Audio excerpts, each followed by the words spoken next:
தென் மாவட்ட கடலோர பகுதிகளில் கடல் சீற்றத்துடன் காணப்படும் என வானிலை மையம் எச்சரிக்கை விடுத்துள்ள நிலையில் குமரி அருகே கடலில் மூழ்கி 8 பேர் உயிரிழந்து உள்ளனர்.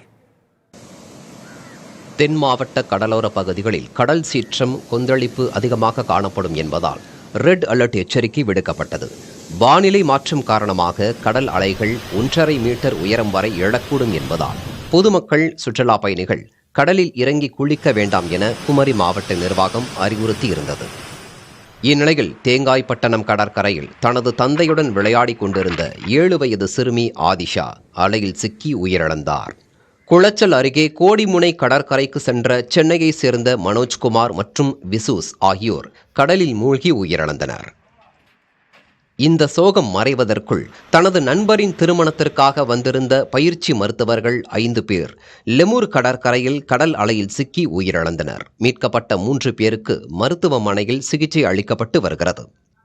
24 மணி நேரத்தில் கடலில் மூழ்கி 8 பேர் உயிரிழந்த சம்பவத்தை தொடர்ந்து குமரி மாவட்ட கடற்கரை பகுதிகள் முழுவதும் ரோந்து பணியில் ஈடுபட காவல்துறையினருக்கு மாவட்ட காவல் கண்காணிப்பாளர் சுந்தரவதனம் உத்தரவிட்டுள்ளார்.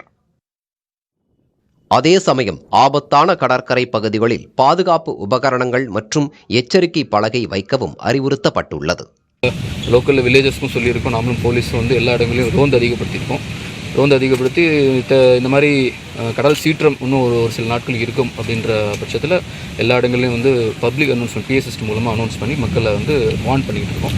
இது மாதிரி அசம்பாவிதம் இன்னும் நடக்காமல் இருக்கிறதுக்கு மற்ற துறைகளோடும் சேர்ந்து இப்போ பேசியிருக்கோம். ஸோ அவங்களும் அவங்க தரப்புலையும் அறிவிப்பலைகள் அதிகப்படுத்துகிறோம் அண்டு அவங்களும் ரோந்து அதிகப்படுத்துகிறோம்னு சொல்லியிருக்காங்க.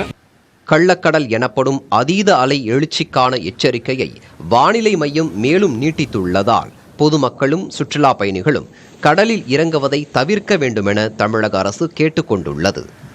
புதிய தலைமுறைக்காக செய்தியாளர் நௌஃபல்.